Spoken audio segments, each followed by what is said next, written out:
Hey guys, welcome back to my channel. In this video, we will discuss about anemia in pregnancy. See, 80 to 90% females जो OPD में आती हैं pregnancy के साथ में, उनको आयरन डेफिशिएंसी तो होती ही है इंडिया में, बट यू कैन अंडरस्टैंड कि जो 40% पेशेंट है जो बिलो पॉवर्टी लाइन है, जो 40% जो इंडियन पॉपुलेशन में जो पेशेंट आते हैं, जो प्रेग्नेंट वुमेन आती हैं जो कि बिलो पॉवर्टी लाइन होती है, तो उनको तो खाना भी ठीक से नहीं मिल पाता। एंड जो लो मिडिल या मिडिल क्लास वाले लोग हैं उनको मे बी डाइट के बारे में पता नहीं होता है और उनको इन्फेस्टेशंस होते हैं, लाइक वर्म इन्फेस्टेशन और वर्म इन्फेक्शंस की वजह से भी एनीमिया हो सकता है। सो हम कहते हैं कि most common anaemia in pregnancy is the nutritional anaemia. So जो मोस्ट कॉमन एनीमिया होता है प्रेगनेंसी में वो कौन सी है, वो है न्यूट्रिशनल एनीमिया। तो न्यूट्रिशनल एनीमिया मीन्स उसमें आयरन, B9, B12 एंड बाकी सारी चीज़ें जो होती है ना वो डेफिशिएंट होने की वजह से जो हम पेरिफेरल ब्लड स्मीयर देखते हैं उसमें हमें डायमॉर्फिक पिक्चर सीन होती है। ओके, आपको पता है डायमॉर्फिक क्या होता है? डायमॉर्फिक, डाई मीन्स दो और मॉर्फिक मीन्स मॉर्फोलॉजी जो होता है, जो सेल का जो स्ट्रक्चर होता है ना, दो टाइप के दिखते हैं। तो इसमें एक साथ में एक तो आपको मिलता है आयरन डिफिशियंसी की वजह से माइक्रोसाइटिक, माइक्रो मीन्स छोटा होता है, तो माइक्रोसाइटिक मीन्स छोटे सेल्स, एंड हाइपोक्रोमिक मीन्स जिसका कलर थोड़ा सा कम लाल हो, कम रेड होता है। तो ये आपको दिख रहे होंगे, इसमें छोटे छोटे जो सेल्स हैं जो थोड़े से छोटे हैं और थोड़े से कम रेड हैं, तो वो हो गए आपको माइक्रोसाइटिक हाइपोक्रोमिक सेल्स जो कि आपको आयरन डेफिशिएंसी की वजह से देखने को मिलते हैं। एंड एक और जो सीन होता है वो होता है मेगालोब्लास्टिक पिक्चर, मीन्स जो बड़े सेल्स हैं, इसमें आप देख सकते हो इसमें बड़े बड़े सेल्स हैं, तो वो मेगालोब्लास्टिक पिक्चर जो है ना उसी मतलब सेम स्लाइड में आपको दोनों चीज़ देखने को मिलेगा, microcytic hypochromic and megaloblastic picture भी। ओके, तो ये माइक्रोसाइटिक एंड मेगालोब्लास्टिक सेल्स ये दोनों साथ में दिखे तो उसे हम डायमॉर्फिक एनीमिया कहते हैं। Now see the cause of anaemia. तो इसमें रिड्यूस्ड प्रोडक्शन, इसमें जो होता है ना सेल का प्रोडक्शन कम हो जाता है, तो reduced production of the RBC ये मोस्ट कॉमन है, जैसे कि iron deficiency anaemia, B12 deficiency anaemia जो साइनोकोबालामिन की डेफिशिएंसी से होता है, B12 साइनोकोबालामिन को बोलते हैं, एंड B9 जो होता है मेगालोब्लास्टिक एनीमिया देखने को मिलता है, एंड B9 जो होता है फॉलिक एसिड, तो इसके डेफिशिएंसी से भी एनीमिया हो सकता है। या इंक्रीज लाइसिस, जो सेल का डिस्ट्रक्शन है ना वो इंक्रीज कर जाता है, लाइसिस मीन्स डिस्ट्रक्शन, तो destruction of the red blood cells जो है ना वो इंक्रीज कर जाता है, तो इंक्रीज लाइसिस की वजह से होता है, तो वो हिमोलाइटिक एनीमिया हो सकता है, और क्रोनिक ब्लड लॉस की वजह से भी ये एनीमिया हो सकता है। सो मैं आपको प्रेगनेंसी के रिलेशन में जो भी एनीमिया होते हैं ना उनके बारे में आपको बता रही हूँ। तो एनीमिया की डेफिनेशन जो है WHO के अकॉर्डिंग ये है आपको कि इफ़ HB जो है हीमोग्लोबिन वो लेस देन 11 ग्राम % है तो उसे हम उस पेशेंट को हम एनीमिक कहेंगे WHO के according. And centre for disease control Atlanta, जो CDC है, centre for disease control Atlanta, इसके अकॉर्डिंग भी less than 11 gram % HB level को एनीमिया कहते हैं। Less than 10.5 gram % in the third trimester, अगर किसी को थर्ड ट्राइमेस्टर में लेस देन 10.5 ग्राम % है haemoglobin level, then it is also considered as anaemia. Now see its range, तो mild anaemia is 10 to 11 ग्राम। अगर रेंज में आप देखें तो माइल्ड एनीमिया जो होता है ना वो बोलते हैं इफ़ किसी का HB लेवल 10 to 11 ग्राम के बीच में लाई करता है तो, एंड मॉडरेट एनीमिया बोलते हैं इफ़ ये लेवल आपको 7 to 10 ग्राम % के बीच में है तो, and severe anaemia is if it is less than 7 ग्राम %, अगर 7 ग्राम % से कम है तो उसे सीवियर एनीमिया बोलते हैं। एंड वेरी सीवियर एनीमिया कहते हैं if HB level is less than 4 gram %। Okay, so ये माइल्ड, मॉडरेट एंड सीवियर आपको फिजियोलॉजी, पैथोलॉजी एंड मेडिसिन में पढ़ाया जाता है, अच्छे से आपको पता होगा इसके बारे में। बट इफ़ ये कभी भी अगर 4 ग्राम % से कम हो जाता है, दैट मीन्स वेरी सीवियर हो जाता है, तो इसे हम डीकम्पेंसेटेड पर्सन कहते हैं। ओके, मीन्स ये इतना कम लेवल है हीमोग्लोबिन का कि इसमें पेशेंट अपनी डे टू डे एक्टिविटी नहीं कर सकता है। बट कभी कभी आपको ऐसे भी पेशेंट देखने को मिलते हैं ना कि जिनका HB लेवल 4 ग्राम % से कम भी होता है और वो कुछ खास सिम्टम भी नहीं देते हैं। बस आप कभी कभी ऐसा होता है ना कि एक सांवली सी लेडीज़ होती है बट वो इतनी गोरी दिखती है क्योंकि उसके बॉडी में हीमोग्लोबिन नहीं होता है। जब उसके HB लेवल टेस्ट कराते हैं और फिर उसको जब उसको RBCs का ओवर जो लोड दिया जाता है, RBCs दिए जाते हैं, इन्फ्यूज़न होता है, ब्लड ट्रांसफ्यूज़न, तो उसके बाद धीरे धीरे उसका जब फेस का कलर आता है तो फिर आपको लगता है कि अरे ये तो सांवली थी, मीन्स हीमोग्लोबिन के कमी की वजह से ये पूरी वाइट दिख रही थी। ओके, सो उनको देखकर आपको समझ में आ जाता है कि ये एनीमिक है। उनका पल्स रेट जो होता है ना, पल्स रेट आपको जिसका 4 ग्राम % से कम होता है हीमोग्लोबिन, उसका पल्स रेट 110 to 115 के आसपास होता है। एंड चेस्ट में कार्डियोमेगाली होगी, हाइपर डायनेमिक सर्कुलेशन में होंगे पेशेंट, और काफ़ी रिस्क है कि हाइपर डायनेमिक सर्कुलेशन की वजह से हाई आउटपुट फेल्यूर में चले जाए पेशेंट।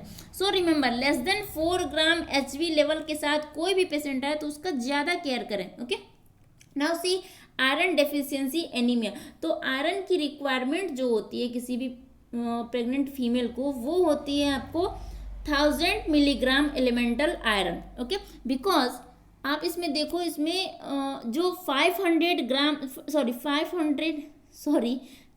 मिलीग्राम की नीड होती है, इसमें 500 मिलीग्राम जो है ना ये यूज़ होता है for the HB expansion, HB haemoglobin के एक्सपेंशन के लिए, and 300 milligram for the foetus and placenta, foetus और प्लासेंटा के लिए 300 मिलीग्राम की नीड होती है, और 200 मिलीग्राम की जो होता है ना वो वेस्ट हो जाता है।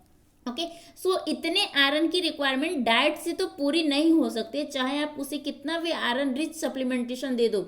ओके, लेकिन ये जो 1000 मिलीग्राम है ना, ये उसकी जो नीड है ये पूरी नहीं हो सकती है, चाहे आप कितनी भी उसकी डाइट में आयरन सप्लीमेंटेशन बढ़ा दो।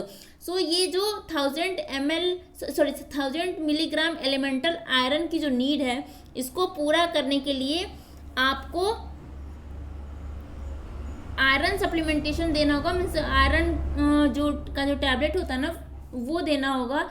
सो हम 100 milligram elemental iron per day देते हैं, 100 मिलीग्राम एलिमेंटल आयरन की टैबलेट देते हैं एक नॉर्मल प्रेगनेंसी में। ओके, तो ये ministry of health and family welfare India की रिकमेंडेशन है कि एवरी वुमेन जो भी प्रेग्नेंट है उसको 100 milligram per day elemental iron देना ही है। WHO के अकॉर्डिंग ये जो है ये आपको 60 मिलीग्राम ईच मतलब एवरी डे देने की नीड होती है, WHO के अकॉर्डिंग है।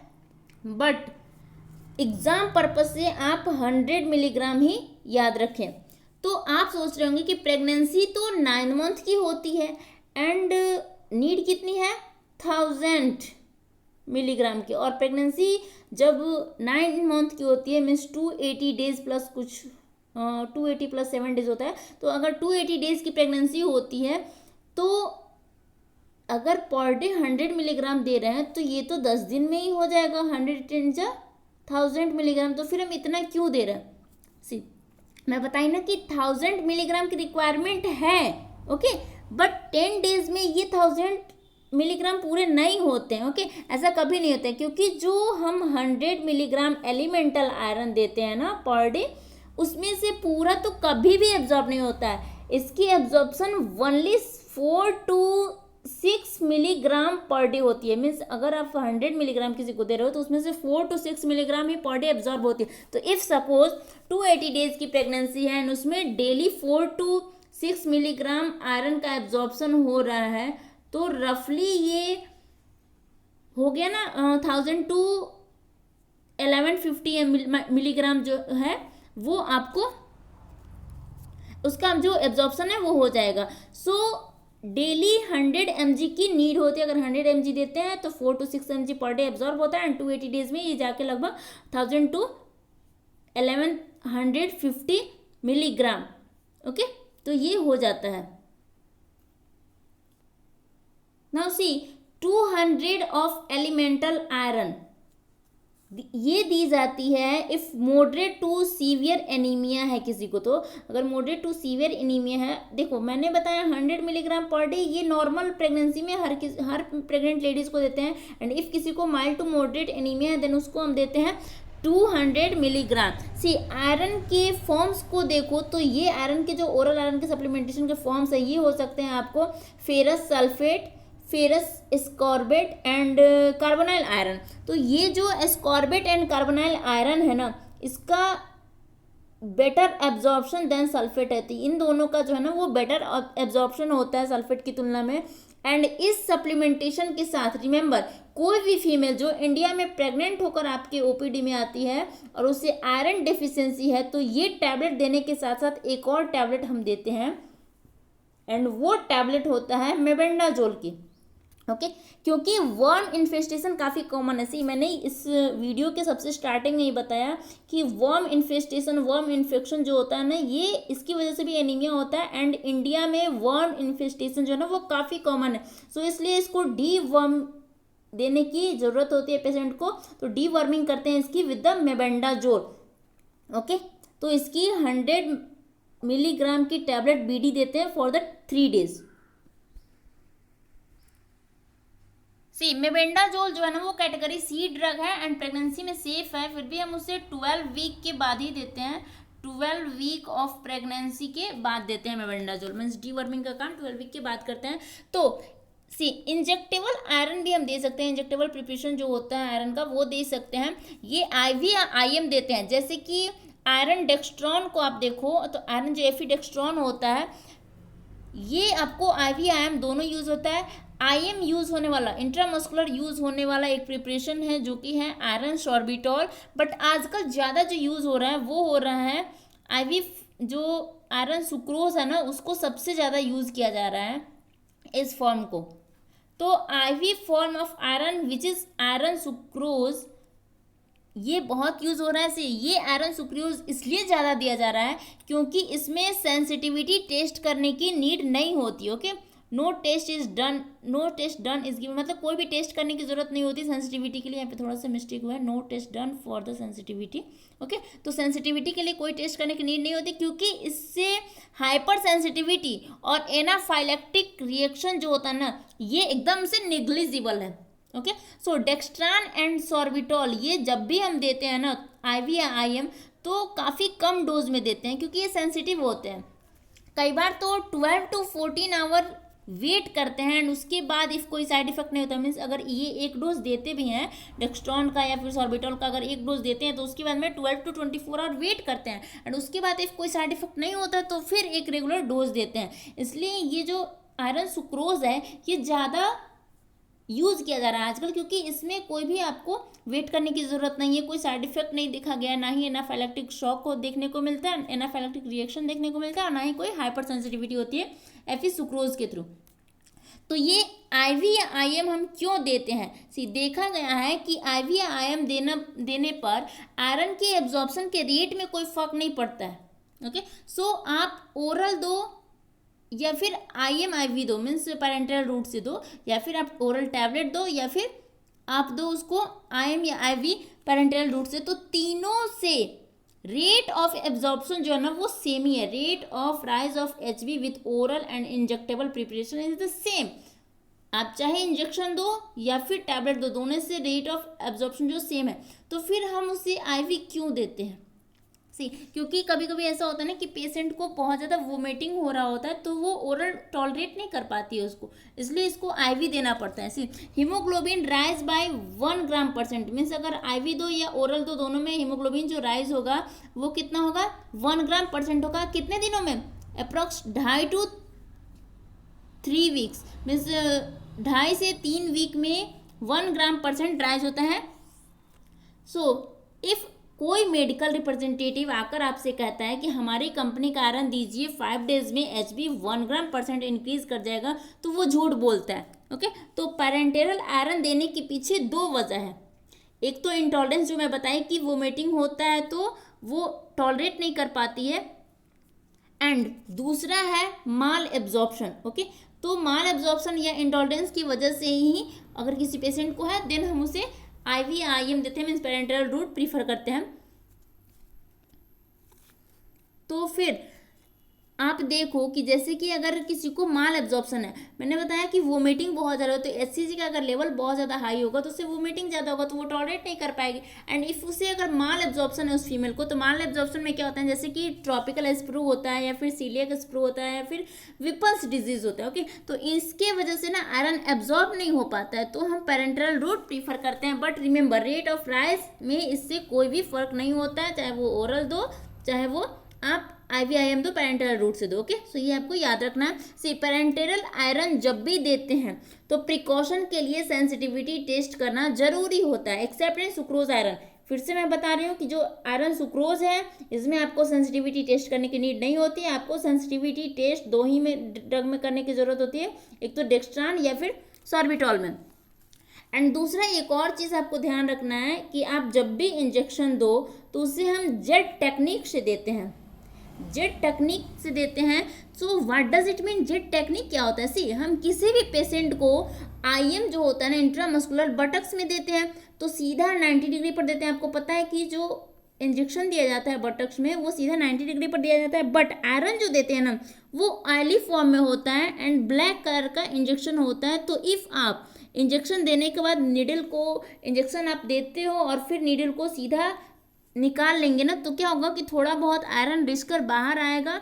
और जो आयरन जो देते हैं ना वो ऑयली फॉर्म में होता है एंड ब्लैक कलर का इंजेक्शन होता है। तो इफ़ आप नीडल को सीधे निकालोगे ना इंजेक्शन देने के बाद, तो कुछ आयरन रिस्क कर बाहर आ जाएगा और थोड़ा बहुत सब क्यूटेनियस टिश्यू में जाकर उन टिश्यू को काला कर देगा। ओके, सो परमानेंट एक स्टेनिंग सी हो जाती है, स्टेइंग सी हो जाती है ब्लैक कलर की, इसलिए जिगजैग मोशन में देते हैं और इसी जिगजैग मोशन को हम जेट टेक्निक बोलते हैं। सी, तो इसमें क्या करते हैं ना कि नीडल डालते समय, जब हम नीडल डालते हैं बटक्स में, तो इसको 2 बार डायरेक्शन चेंज कर देते हैं, थोड़ा सा डायरेक्शन चेंज करते हैं, फिर दोबारा डायरेक्शन चेंज करके इंजेक्शन देते हैं। ओके, तो इससे क्या होता है ना कि आयरन बाहर नहीं आता है और स्किन की स्टेनिंग नहीं होती है।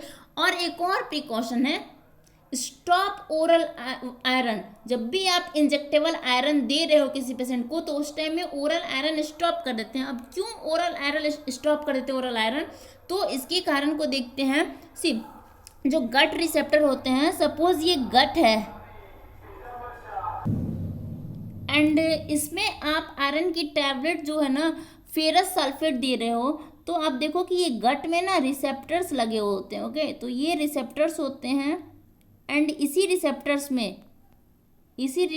में जाके ये जो आयरन सल्फेट है ना, ये फेरस सल्फेट है, वो एब्जॉर्ब होता है और फिर ट्रांसफेरिन के हेल्प से यहाँ पे ये एब्जॉर्ब होता है यहाँ पे, और ट्रांसफेरिन के हेल्प से वो पूरे बॉडी में जाता है। ओके, सपोज अब आप बटक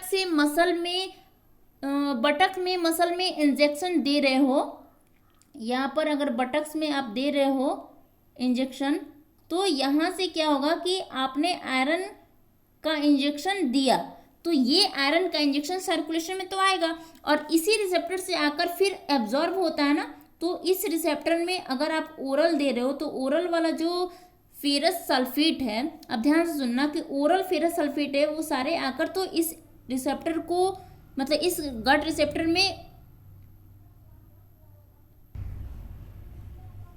पकड़ के बैठा हुआ है। ओके, तो वो इस रिसेप्टर को पकड़ के पहले से बैठा होता है। तो जब ये सारे रिसेप्टर पहले से ही आयरन से भरे पड़े हैं, जो ओरल आपने सप्लीमेंटेशन दिया आयरन का, और वो सारे इस रिसेप्टर में आकर भरे पड़े हुए हैं, तो अब आप ये जो IM जो इंजेक्शन दे रहे हो, तो ये इंजेक्शन को जाके यहाँ पे बाइंड करने के लिए, रिसेप्टर से बाइंड करने के लिए तो जगह ही नहीं होता है ना। सो ये एक तो ओरल वाला आपको माल एब्जॉर्प्शन की वजह से वो आपको एब्जॉर्ब नहीं हो रहा है, और अगर आप पैरेंटरल दे रहे हो तो उसके लिए साइट नहीं बच रही है कि वो कहाँ पे रिसेप्टर से बाइंड करे। तो उसको जब साइट नहीं मिलेगी तो ना ही ये आपने ओरल दिया उसका एब्जॉर्प्शन होगा, और ना ही आपने पैरेंटरल दिया उसका एब्जॉर्प्शन होगा, तो कोई किसी का भी एब्जॉर्प्शन नहीं होगा। ओके, और उल्टा एक साइड इफेक्ट ये हो जाएगा कि ओरल वाले तो जो भी आप आयरन दे रहे हो, ये तो जाके रिसेप्टर को बाइंड करके बैठे हैं, एब्जॉर्ब नहीं हो रहे हैं, लेकिन रिसेप्टर को बाइंड करके बैठे हैं। ठीक है, और दूसरा जो पैरेंटरल दे रहे हो, तो इसको स्पेस नहीं मिल रहा है कि ये कहाँ जाके बाइंड हो।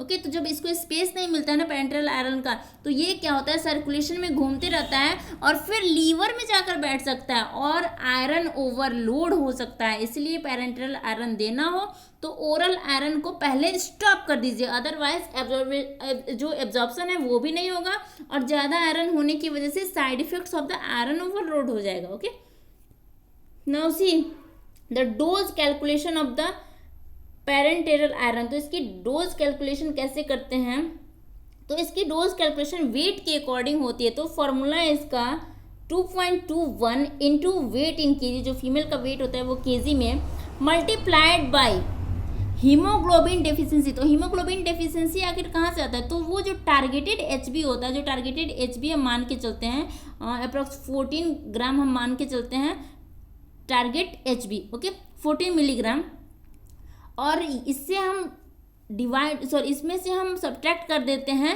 जो पेशेंट का एचबी होता है उसको। तो 2.21 into weight in KG into targeted HB minus patient HB. तो ये एचबी जो टारगेटेड है वो हम कितना लेते हैं 14 मानकर चलते हैं। एंड सपोज इस पेशेंट का एचबी लेवल है 7, तो 14 माइनस 7 इक्वल टू 7 होगा। तो ये 7 से मल्टीप्लाई कर देंगे।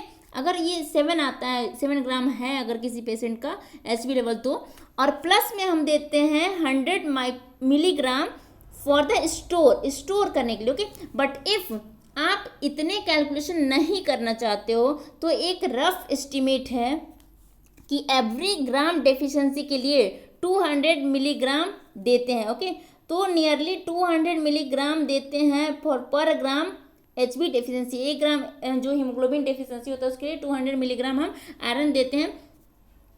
सो सी ये तो ओरल आयरन सप्लीमेंटेशन में बताई, बट इफ जल्दी में हीमोग्लोबिन आपको बढ़ाना हो तो ब्लड ट्रांसफ्यूजन देते हैं।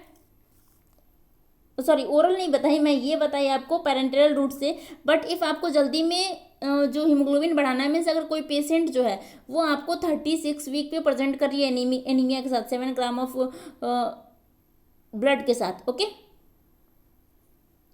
7 ग्राम ऑफ एचबी के साथ, हीमोग्लोबिन के साथ, तो इस टाइम में आपके पास टाइम नहीं होता है, क्योंकि आपको पता है कि अगर आप ओरल सप्लीमेंटेशन दे रहे हो या फिर पेरेंटरल दे रहे हो तो वो आपको 2.5 to 3 वीक्स में वो क्या होता है, वो 1 ग्राम % बढ़ाता है। तो उस टाइम में आपके पास उतना टाइम नहीं होता है।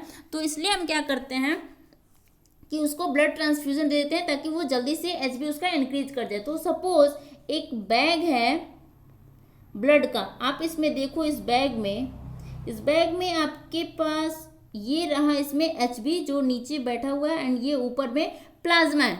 ओके, तो होल ब्लड देने से क्या होगा कि 0.7 to 0.8 ग्राम पर डेसीलीटर एचबी ही राइज होता है। ओके, मीन्स 0.7 to 0.8 ग्राम % जो एचबी का है वो राइज होता है। अगर होल ब्लड देते हैं तो 1 पॉइंट और 1 बोतल का जो होल ब्लड होता है वो होता है आपको रफली 400 to 450 ml। ओके, तो इतना होता है 1 पॉइंट ब्लड, जो एक पैकेट होता है ब्लड का उसमें। और अगर ये आप देते हो होल ब्लड तो उससे इंक्रीज करेगा जो एचबी लेवल, वो होगा 0.8 to 0.9 ग्राम। तो 0.8 to 0.9 ग्राम % इंक्रीज करेगा। तो इफ़ मैं पेशेंट को ओनली पैक्ड आरबीसी दूँ, ओके, जो ये आपको दिख रहे हैं ये आरबीसी है, पैक्ड आरबीसी, जिसमें प्लाज्मा ऊपर में है और नीचे जो आरबीसी है, तो ये मैं सिर्फ आरबीसी दूँ, पैक्ड आरबीसी दे दूँ, तो ये आरबीसी सेल्स हैं आपको, तो 1 पॉइंट में उतने ही आप दे रहे हो। इस जो पैकेट में जो भी आपके प्लाज्मा है और आरबीसी है, तो आरबीसी तो पूरे के पूरे उतने ही दे रहे हो आप। ओके, बस आप नहीं दे रहे हो वो क्या, वो आप प्लाज्मा नहीं दे रहे हो। ओके, तो प्लाज्मा के बिना ओनली आरबीसी जो देते हैं तो उसको हम बोलते हैं पैक्ड सेल्स। ओके, तो पैक्ड सेल से भी जो हीमोग्लोबिन जो इंक्रीज होता है, इससे भी वही होता है 0.8 to 0.9 ग्राम %।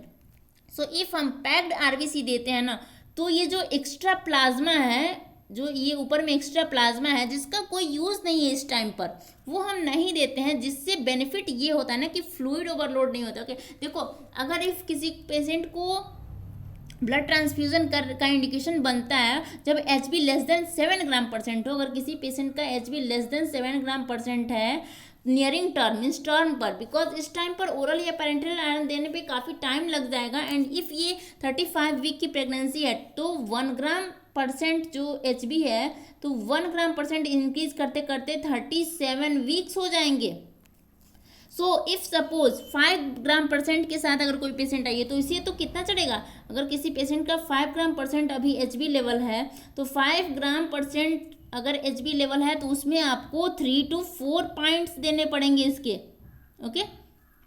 तो 3 to 4 पॉइंट्स देना पड़ेगा। तो इफ़ होल ब्लड अगर आप देते हो तो पेशेंट को फ्लूइड ओवरलोड हो जाएगा, ओके, फ्लूइड ओवरलोड में चली जाएगी पेशेंट। तो वैसे तो हार्ट जो है वैसे ही बहुत फास्ट काम कर रहा है क्योंकि हाइपरडायनेमिक सर्कुलेशन है उस पेशेंट को, और साथ में अगर आप एक ही बार में 3 to 4 पॉइंट अगर उसको ब्लड ट्रांसफ्यूजन दे रहे हो 3 to 4 पॉइंट, देन उससे फ्लूइड ओवरलोड भी हो जाएगा, तो कार्डियक आउटपुट भी तो इंक्रीज कर जाएगा ना, साथ में फ्लूइड ओवरलोड होगा तो जिससे क्या होगा, फेल्यूर ऑफ द हार्ट हो जाएगा। सो हम पैक्ड RBC प्रीफर करते हैं बहुत ज़्यादा।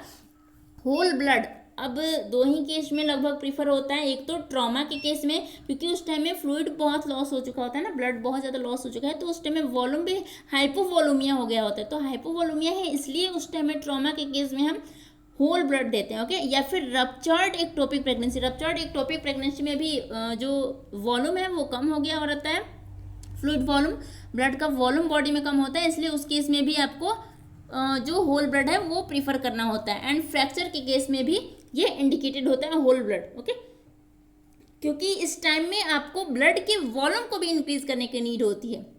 बट जो प्रेगनेंसी में सिर्फ एनीमिक पेशेंट आती है उसमें आपको वॉल्यूम इंक्रीज करने की नीड नहीं होती है, आपको ओनली हीमोग्लोबिन लेवल बढ़ाने की नीड होती है। So now see what are the indications of iron deficiency anaemia. Iron deficiency anaemia के क्या क्या इंडिकेशंस है। So first and best indicator of iron deficiency anaemia is the serum ferritin level, and ये normal होता है approx 40 to 160 nanogram per ml। तो iron deficiency anaemia में ये चला जाता है आपको less than 20 nanogram per ml, तो उसको हम बोलते हैं iron deficiency anaemia. And serum iron if less than 50 microgram पर डेसीलीटर है, अगर सीरम आयरन जो है वो 50 माइक्रोग्राम पर डेसीलीटर हो तो वो भी आयरन डिफिशियंसी एनीमिया का ही इंडिकेशन है, ओके। सीरम टोटल आयरन जो है वो लेस देन 50 माइक्रोग्राम है। तो serum total iron binding capacity जो है वो अगर इंक्रीज कर जाए मोर देन 400 माइक्रोग्राम पर डेसीलीटर हो जाए तो ये भी आयरन डेफिशिएंसी एनीमिया में होते हैं। जब भी पेशेंट के ब्लड में आयरन की डेफिशिएंसी होती है तो आरबीसी की जो बाइंडिंग कैपेसिटी है ना ये ऑब्वियसली इंक्रीज कर जाएगी ना, क्योंकि उसको आयरन मिल कम रहा है। अगर आयरन कम मिल रहा है आपको, अगर खाना कम मिलेगा तो आपको तो कोई भी खाना मिलेगा आएगा आपके सामने तो आप उसके तरफ दौड़ोगे ना। तो उसी तरह से जब इसको आयरन कम मिल रहा है तो जो आरबीसी है उसकी आयरन बाइंडिंग कैपेसिटी इंक्रीज कर जाती है, ओके। तो टोटल आयरन बाइंडिंग कैपेसिटी अगर मोर देन 400 माइक्रोग्राम पर डेसीलीटर है तो उसको भी हम एनीमिक बोलते हैं। एंड इन इंडिसेस के अलावा कंप्लीट ब्लड काउंट में भी कुछ इंडिसेस को हम देखते हैं। So let's see the indices of the complete blood cell count in iron deficiency anaemia. तो इसमें क्या होता है ना कि हीमोग्लोबिन का लेवल जो है ये भी इंक्रीज करता है। एमसीबी मीन्स होता है मीन कॉर्पस्कुलर वॉल्यूम, ये भी रिड्यूस कर जाता है। साथ में मीन कॉर्पस्कुलर हीमोग्लोबिन भी कम हो जाता है। रेड सेल डिस्ट्रीब्यूशन विड्थ, जो रेड सेल डिस्ट्रीब्यूशन विड्थ होता है ना ये भी वेरी करता है, ओके।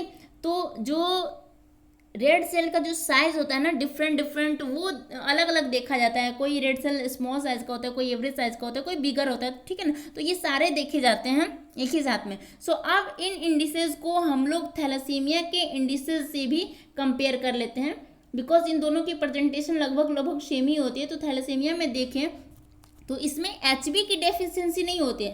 थैलेसीमिया में HB जो होता है ना वो आपको नॉर्मल रहता है, तो HB का लेवल नॉर्मल रहता है, बट HB की चेन जो है ना वो खराब होती है।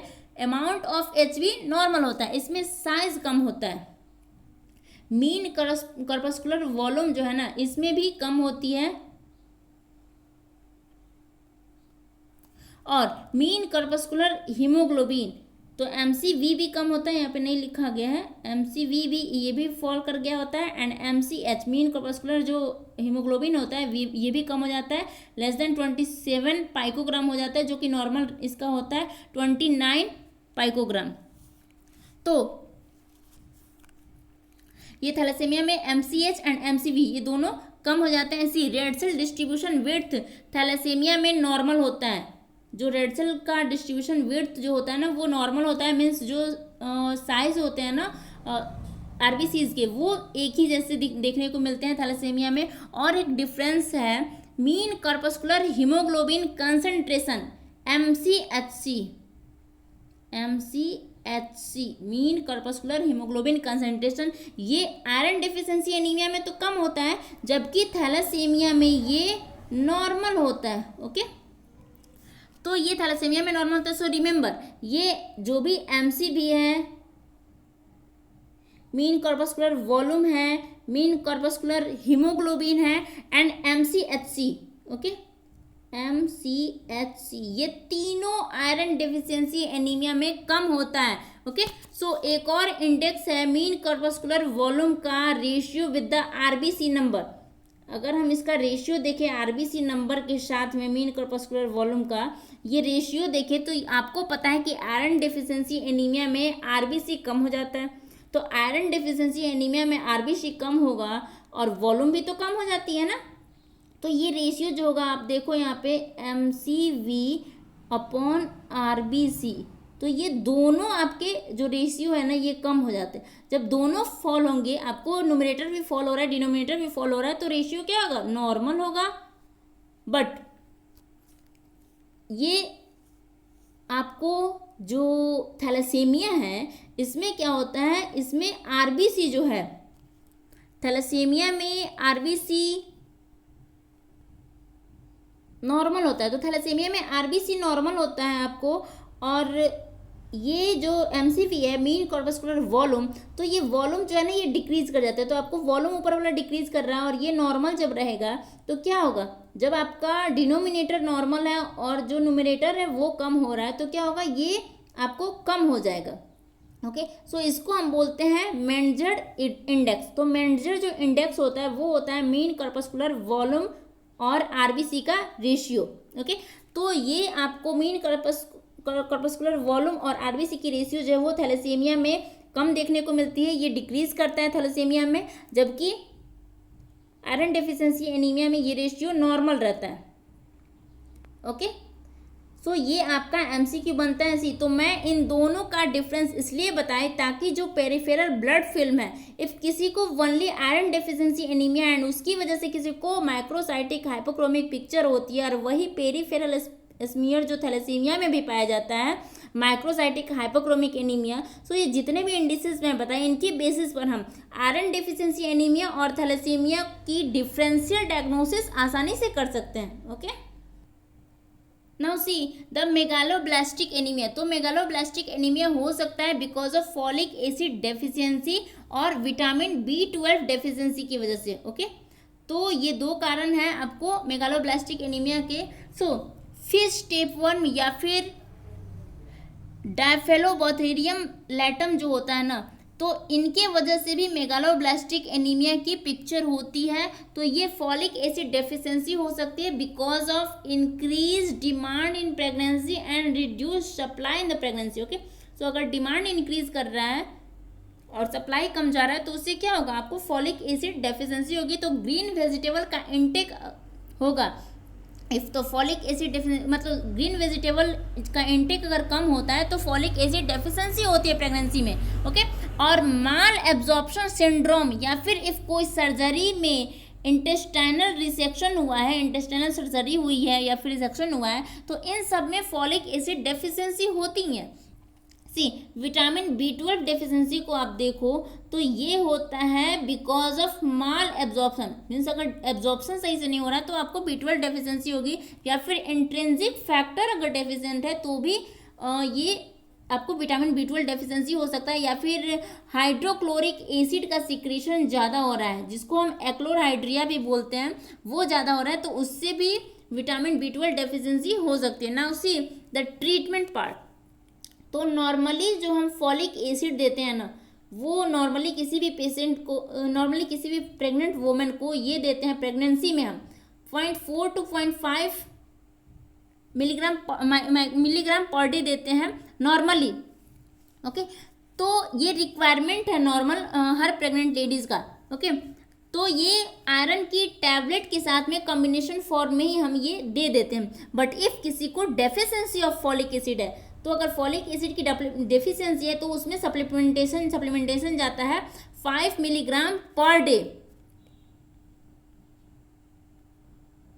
तो मेगालोब्लास्टिक एनीमिया के केस में ये आपकी सप्लीमेंटेशन फॉलिक एसिड की हो जाती है 5 milligram per day.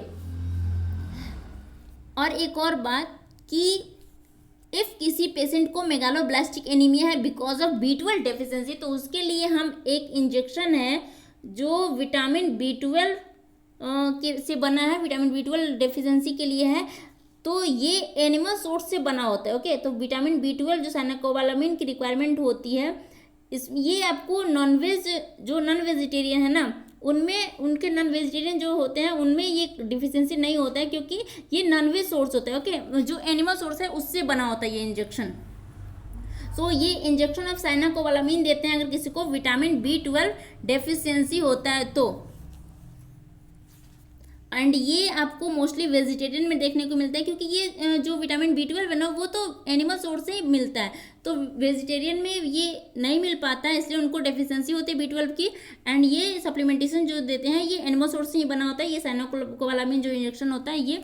But remember, B12 and folic acid deficiency जो मेगालोब्लास्टिक एनीमिया होता है ना, ये एक स्लो ऑनसेट टाइप का प्रॉब्लम है। ओके, ये एक स्लो ऑनसेट टाइप का प्रॉब्लम है। एंड इसमें HB लेवल भी कम होता है, हीमोग्लोबिन का लेवल कम होता है, साथ में मीन कर्पस्कुलर वॉल्यूम जो होता है ना ये मोर देन 100 फेम्टोलीटर हो जाता है। इसकी नॉर्मल वैल्यू जो होती है, ये नॉर्मल वैल्यू होती है 84 टू 96 फेम्टोलीटर, ये नॉर्मल वैल्यू होती है। और जो कि आपको इंक्रीज करके ये हो जाता है मोर देन 100 फेम्टोलीटर। ओके, इसकी एक और चीज़ मैं बता दूं कि हमें पता चलता है कि पेशेंट को मेगालोब्लास्टिक एनीमिया है कब, जब हम उसका मॉर्फोलॉजी देखते हैं ना सेल का, तो इसमें RBC बड़ा पाया जाता है। Remember, I am repeating once more कि इंडिया में जो भी प्रेग्नेंट वुमेन होती है ना, उनमें न्यूट्रिशनल एनीमिया सबसे ज़्यादा होता है। और डेफिशिएंट न्यूट्रिशन की वजह से आयरन डेफिशिएंसी एनीमिया की पिक्चर होती है, जो कि आपको है microcytic hypochromic and megaloblastic anaemia. Okay, तो ये microcytic hypochromic and megaloblastic anaemia की पिक्चर होती है। एंड लार्ज RBC मीन्स जो मेगालोब्लास्ट भी आप इसको बोल सकते हो, ये दोनों एक साथ दिखते हैं। तो जब स्लाइड पर जब भी हम पेरिफेरल स्मीयर करते हैं ना, तो उसमें हमें ये दोनों देखने को मिलते हैं एक साथ में, मैक्रोसाइटिक हाइपोक्रोमिक RBC और साथ में मेगालोब्लास्ट, तो उसी को हम डायमॉर्फिक एनीमिया कहते हैं। Okay, so that's all. I know कि वीडियो थोड़ा लंबा हो गया है, so in the next video we will discuss about vomiting in the pregnancy. Okay, so if you have not subscribed my channel yet, then kindly do subscribe it and click on the bell icon so that notification of my upcoming video reaches you. Okay, thank you.